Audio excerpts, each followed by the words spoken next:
दिव्यांग YouTube channel 1 2 3 दिव्यांग हैं हम, हारेंगे ना हम, दुनिया को दिखा देंगे हम में है कितना दम। दिव्यांग हैं हम, हारेंगे ना हम, दुनिया को दिखा देंगे हम में है कितना दम। दोस्तों, प्रॉपर्टी कार्ड से आसानी से मिलेगा लोन। हाँ दोस्तों, आज की पहली न्यूज़ यही है। दोस्तों, पीएम मोदी ने स्वामित्व योजना की लॉन्च, 1 लाख किसानों को सौंपा आवासीय संपत्तियों का प्रमाण पत्र। प्रधानमंत्री नरेंद्र मोदी ने योजना के तहत 1 लाख किसानों को प्रॉपर्टी कार्ड बांटने की शुरुआत की। वीडियो कॉन्फ्रेंसिंग के जरिए इस अभियान को शुरू करने के बाद पीएम ने इसे ग्रामीण भारत को बदलने वाला ऐतिहासिक कदम बताया। पीएम ने कहा कि इससे ग्रामीणों में भू स्वामित्व को लेकर विवाद समाप्त होगा। उन्होंने योजना के कई लाभार्थियों से बातचीत की और कहा कि यह देश को आत्मनिर्भर बनाने की दिशा में बड़ा कदम है। दोस्तों, मैसेज लिंक के जरिए कैसे होगा इसमें काम? मैसेज लिंक के जरिए प्रधानमंत्री कार्यालय पीएमओ ने कहा कि कार्यक्रम की शुरुआत में करीब 1 लाख संपत्ति मालिक अपनी प्रॉपर्टी से जुड़े कार्ड अपने मोबाइल फोन पर प्राप्त एसएमएस लिंक के जरिए डाउनलोड कर सकेंगे। इसके बाद संबंधित राज्य सरकारें संपत्ति कार्ड का फिजिकल डिस्ट्रीब्यूशन करेंगी। पीएम ने मोदी जी ने कहा कि स्वामित्व योजना ग्राम पंचायतों के लिए गांव का मैनेजमेंट व्यवस्थित तरीके से आसान बनाएगी। दोस्तों, अब आसानी से मिलेगा बैंक लोन। पीएम मोदी ने कहा कि गांव के कितने ही नौजवान हैं जो अपने दम पर कुछ करना चाहते हैं, लेकिन घर होते हुए भी उन्हें अपने घर के नाम पर बैंक से कर्ज मिलने में दिक्कतों का सामना करना पड़ता है।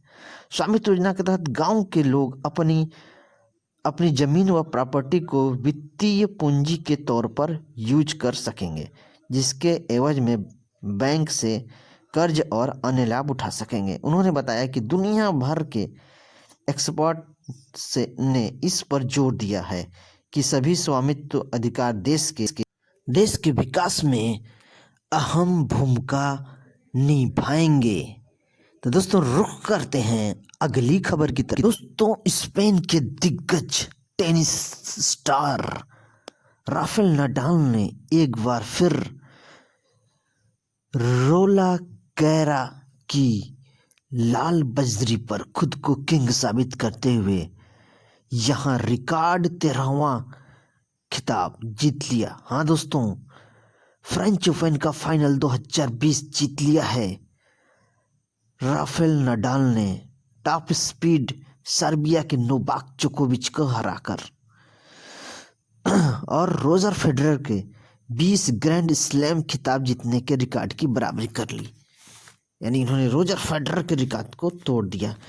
4 बार लगातार नडाल ने फ्रेंच ओपन सिंगल्स की ट्रॉफी जीती है। 100वां मैच फ्रेंच ओपन में जीता है राफेल नडाल ने। नडाल के ग्रैंड स्लैम खिताब कौन कौन से उनके ग्रैंड स्लैम खिताब है? देखिए, 13 फ्रेंच ओपन जीता है उन्होंने, 2 विंबलडन जीता है, 4 यूएस ओपन जीता है और 1 ऑस्ट्रेलिया ओपन जीता है। दोस्तों, इसी के साथ ही फ्रेंच ओपन युगल का खिताब भी जीता है बारबोस और ग्लादेनोविक को जोड़ी ने। बारबोस और ग्लादेनोविक की जोड़ी ने फ्रेंच ओपन युगल का खिताब जीता है। तो ये रही न्यूज़ फ्रेंच ओपन से। दोस्तों, अगली खबर है नई शिक्षा नीति से। दोस्तों, आपको पता है नई शिक्षा नीति 2020 लागू हो चुकी है। न्यू एजुकेशन पॉलिसी क्या है? न्यू एजुकेशन पॉलिसी है स्टूडेंट के इंटेलेक्चुअल, सोशल और इमोशनल डेवलपमेंट पर फोकस करेगी।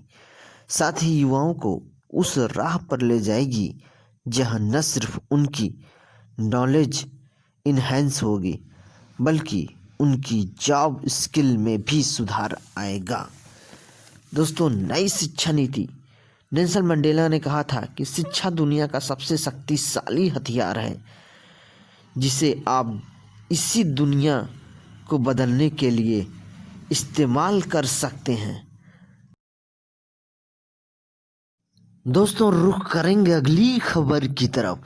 दोस्तों अगली खबर है मेडिकल के क्षेत्र से। आखिर किस तरह से दुनिया में खत्म होती है महामारियां। हाँ दोस्तों, यह रिपोर्ट देखें। क्या है यह रिपोर्ट? हम कोविड-19 के रूप में एक ऐसी महामारी से जूझ रहे हैं जिसकी इतिहास में दूसरी कोई मिसाल नहीं मिलती है। लोगों की उम्मीदें अब इस महामारी से निजात दिलाने वाले वैक्सीन पर टिकी हैं, लेकिन सच्चाई तो ये है कि ऐसी बहुत सी बीमारियां जिसका प्रकोप हमारे पूर्वजों ने झेला था, उसके कारक वायरस और बैक्टीरिया आज भी हमारे बीच मौजूद हैं।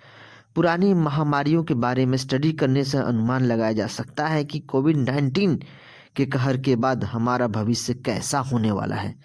तो हम बात करेंगे पुरानी महामारियों के। तो सबसे पहले है हैजा या कोलेरा, वो बीमारी जो आज भी कम आबादी वाले देशों में महामारी का रूप ले लेती है। इसका एक बड़ा प्रकोप साल 1817 में देखने को मिला। कालेरा अक्सर संक्रमित खाने या पीने के पानी से फैलता है। विश्व स्वास्थ्य संगठन के मुताबिक हैजा की बीमारी कम से कम 7 बार महामारी का रूप लेकर इंसानों पर कहर बरसा चुकी है, जिससे लाखों लोगों की जान गई। विश्व स्वास्थ्य संगठन का कहना है कि विकासशील देशों में आज भी कॉलेरा के वजह से हर साल 1 लाख से लेकर 1,40,000 लोगों की जान जाती है। तो दोस्तों फिर रुख करेंगे हम अगली बीमारी जिसे हम बोलते हैं ब्यूबोनिक प्लेग। तबाही लाने वाली महामारी जो अब भी हमारे बीच है। दुनिया में ब्यूबोनिक प्लेग के 3 भयानक दौर देखे हैं। दस्तावेजों में दर्ज महामारी का पहला दौर 541 ईस्वी में आया था। ब्यूबोनिक प्लेग की बीमारी एक बैक्टीरिया से होती है। ये बैक्टीरिया कीड़ों से चूहों तक पहुंचता है। जब इसके शिकार लोगों के छींकने या खांसने के दौरान बूंदें बाहर निकलती हैं। ब्यूबोनिक प्लेग के कारण पिछले 2000 वर्षों में लाखों लोगों की जान जा चुकी है। दुनिया में आज भी ब्यूबोनिक प्लेग के संक्रमण के मामले देखने को मिलते रहते हैं। अब एंटीबायोटिक दवाओं से इसका इलाज किया जा सकता है। बात करेंगे अगली महामारी इन्फ्लुएंजा। फ्लू की सबसे भयावह महामारी 20वीं सदी की शुरुआत में फैली थी। 1918 में फैली फ्लू की महामारी को कई बार स्वाइन फ्लू भी कहा जाता है। एक अनुमान के मुताबिक 5 से 10 करोड़ लोगों की मौत हुई थी। स्पेनिश फ्लू से निपटने के लिए भी लोगों को अलग रखा जाता था और क्वारंटीन किया जाता था। चलिए अगली महामारी की बात करेंगे HIV एड्स। एक अंदाजे के मुताबिक अब तक इस वायरस से पूरी दुनिया में 5 करोड़ 20 लाख से अधिक लोगों की जान जा चुकी है।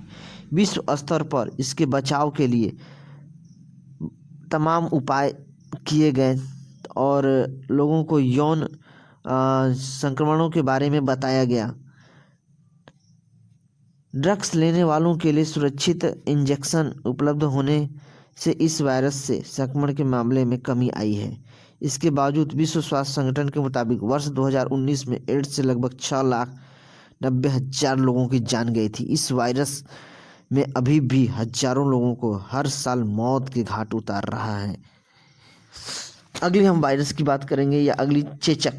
इस महामारी के कहर का जो सबसे पुराना रिकॉर्ड हमें दस्तावेजों में मिलता है वह 1920 का है। चेचक की बीमारी वेरियोला माइनर नाम के वायरस से होती है।